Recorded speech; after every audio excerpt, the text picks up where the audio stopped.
Hola, a las 4:40 horas del día 21 de marzo de 1918, súbitamente 10.000 piezas de artillería alemanas abrieron fuego a lo largo de 80 kilómetros del frente de guerra occidental.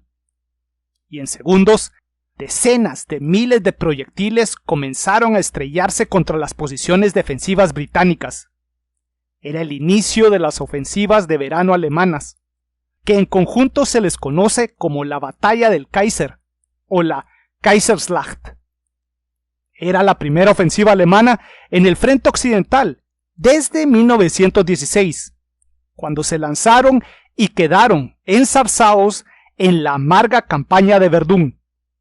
Y fue posible realizar esta ofensiva en 1918 porque el Imperio ruso estaba en el proceso de rendirse y los alemanes pudieron traer del frente del este a 50 divisiones para realizar esta y otras ofensivas.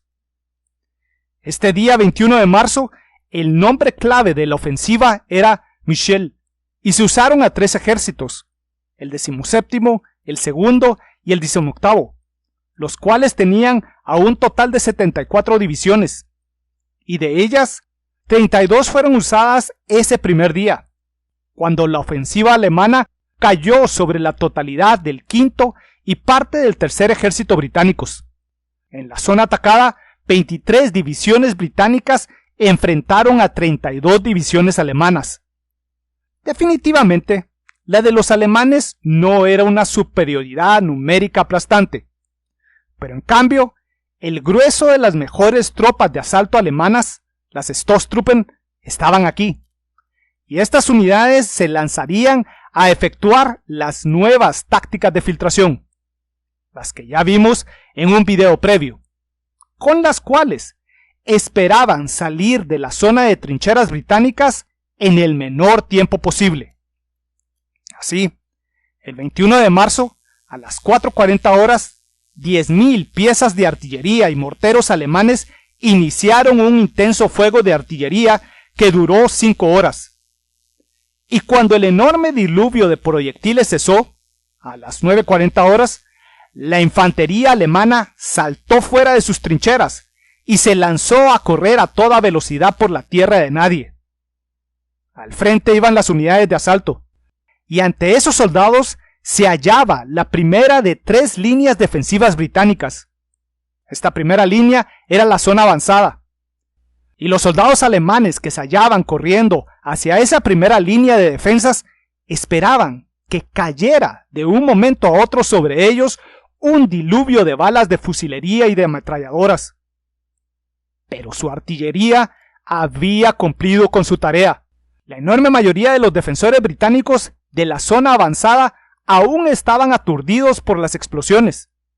Y gracias a esa realidad, y al hecho que los Stoßtruppen estaban corriendo a todo pulmón, estos pasaron a toda velocidad entre los restos de las alambradas británicas y se filtraron entre los puestos de defensa. Y en la primera hora de su asalto, el 90% de los puestos avanzados y trincheras en la zona avanzada británica cayeron en manos de los alemanes sin casi resistencia. Así, para las 11 horas, a lo largo de 80 kilómetros del frente, la mayor parte de la zona avanzada británica ya había sido conquistada. Pero ahora los Stoßtruppen se lanzaron contra la segunda línea de defensas. Esa era la zona de batalla. Una línea de defensas formidables, donde los atacantes tenían que ser detenidos. Pero desde las 11 horas hasta el inicio del anochecer, los alemanes lograron avanzar aún más.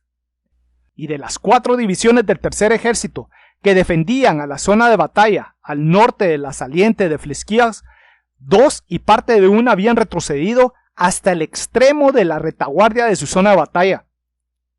Al sur de esa saliente, los defensores habían sido más efectivos. A lo largo de ese frente de 30 kilómetros se hallaban 6 divisiones, y solo una de ellas había sido empujada hasta el extremo de la retaguardia de la zona de batalla. Sin embargo, al sur de esa posición, 3 divisiones británicas habían sido derrotadas y expulsadas por completo de sus zonas de batalla. Y éstas solo se aferraban, a duras penas, a las trincheras de la zona de apoyo, su última línea defensiva. Sin lugar a dudas, el primer día de la ofensiva había concluido con un enorme éxito para los alemanes.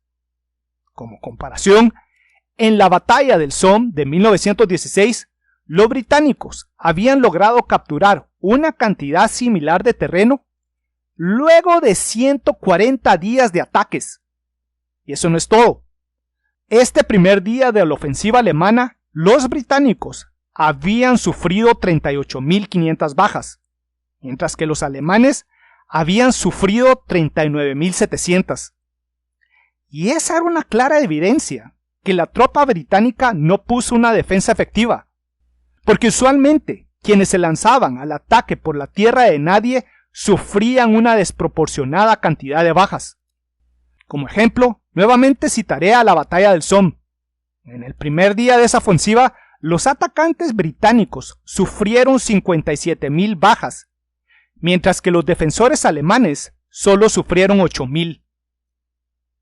Sin lugar a dudas, era un enorme éxito inicial para los alemanes, y su comandante en jefe, el general Ludendorff, envió más tropas hacia el sector sur para continuar colocando presión, porque el objetivo de toda la ofensiva era salir de la zona de trincheras, enrollar al flanco sur británico, alcanzar el Canal de la Mancha y destruir a los ejércitos británicos atrapados. Refuerzos alemanes fueron lanzados a la lucha para lograr la ansiada brecha, y lo lograron. Tras 2 días de intensos combates, el quinto ejército británico ya estaba en plena retirada, y como el flanco derecho del tercer ejército se separó del quinto, este también comenzó a retroceder hacia el norte. Pero, a medida que los alemanes comenzaron a avanzar hacia el norte, la defensa británica comenzó a ser más obstinada. Entonces, para evitar ese obstáculo, Ludendorff ordenó un viraje hacia el oeste, capturar el enorme centro ferroviario de Amiens y lanzarse otra vez hacia el norte. Su avance comenzó en esa dirección, pero tras días de intensos combates, las unidades de asalto alemanas estaban comenzando a agotarse, mientras que los refuerzos británicos estaban arribando constantemente por tren a Amiens, y con cada día que pasaba, la defensa comenzaba a ser más y más obstinada. Y eso no es todo. Los franceses también estaban enviando refuerzos, y para el 25 de marzo ya habían enviado a 13 divisiones a la lucha. Simplemente los aliados no habían entrado en pánico, y el combate a todo lo largo de la línea se recrudecía. Y finalmente sucedió. El 5 de abril, a solo 2 semanas del inicio de la ofensiva, Ludendorff suspendió la operación, porque ya no era posible continuar avanzando. Esta y otras ofensivas alemanas habían sido detenidas. Los meses pasaron. Más y más tropa estadounidense estaba arribando a Europa, y ahora la iniciativa había pasado al lado aliado. En el norte de Europa, británicos, franceses y estadounidenses iniciaron su ofensiva de los 100 días, del 8 de agosto al 11 de noviembre de 1918, mientras que a principios de noviembre los italianos realizaron con éxito sus propias ofensivas, haciendo retroceder a los ejércitos alemanes y austrohúngaros.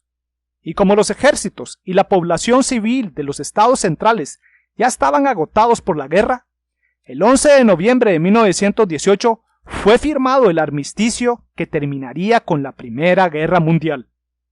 Bueno, hemos llegado al final de otro video. Al igual que la ofensiva de las Ardenas de 1944, la batalla del Kaiser fue el último tiro de dados para los alemanes. El 21 de marzo de 1918, el primer día de la ofensiva, fue un rotundo éxito para los alemanes, gracias a sus innovadoras tácticas de asalto. Y en 3 días de acción, aquellos lograron salir de la zona de trincheras británicas. Pero luego, poco a poco su avance comenzó a perder velocidad, porque los alemanes simplemente no lograron apoyar a su tropa en el frente. Las divisiones alemanas solo llevaban consigo provisiones para unos cuantos días de acción. Sin lugar a dudas, estas unidades esperaban recibir provisiones desde su retaguardia, pero quienes estaban al frente pronto se hallaron muy lejos de sus bases, y por ello, en los próximos días, a mucha tropa alemana se le vio deteniéndose a tomar lo que necesitaban de los depósitos de abastecimiento británicos, en particular alimentos.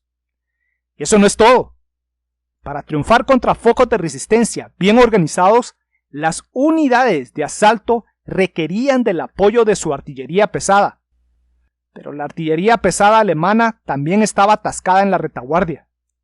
Simplemente, la artillería y la intendencia no habían sido capaces de abrirse paso con suficiente rapidez para apoyar a sus camaradas en el frente. Es un hecho innegable que las nuevas tácticas de asalto habían ayudado a los alemanes a ganar la batalla en las trincheras. Esa era la parte táctica de una ofensiva. Pero luego, esa parte táctica tenía que unirse a la parte operacional, que consistía en tener a una fuerza de explotación adecuada, para así lograr el objetivo estratégico, que sería la derrota completa del enemigo. Esa fue la gran lección de la Kaiserslacht. Y esa lección consiste en tener a una fuerza de explotación apropiada para ganar la fase operacional de una ofensiva. Y esa lección no fue olvidada por los alemanes, quienes para la Segunda Guerra Mundial reconstruyeron a sus ejércitos alrededor de la doctrina de asalto de los Stoßtruppen. Y a las nuevas unidades de asalto les agregaron el apoyo de una nueva generación de vehículos blindados que eran capaces de crear y explotar las brechas. Y una vez la brecha era lograda, las unidades de asalto podían lanzarse hacia adelante porque eran apoyadas por aquella gran cantidad de vehículos de transporte que habían sido asignados a las divisiones Panzer y a las divisiones motorizadas. Y durante la fase de explotación, estas unidades alemanas tenían el beneficio de la velocidad y la maniobrabilidad, para así sumir al enemigo en un estado de caos total. De esa forma, los alemanes trajeron la maniobrabilidad operacional a la guerra moderna. Bueno, espero que este video les haya gustado, y si les gustó, estoy más que seguro que les van a gustar el contenido y la narración de mis libros que tengo a la venta con la editorial Almuzara y con Amazon. Y también, si desean, pueden apoyarme por medio de mi cuenta de Patreon. Y siempre le agradezco mucho a mis Patreons por su apoyo. En particular, a mi Patreon más reciente, Sebastián Sánchez. Sebastián, muchas gracias por tu apoyo. Y en el próximo video, realizaré un análisis de la derrota soviética en su lucha en Afganistán en la década de 1980. Y desde el punto de vista de una guerra simétrica, esa es una derrota muy interesante y relevante. Atentamente, Víctor Aguilar Chang.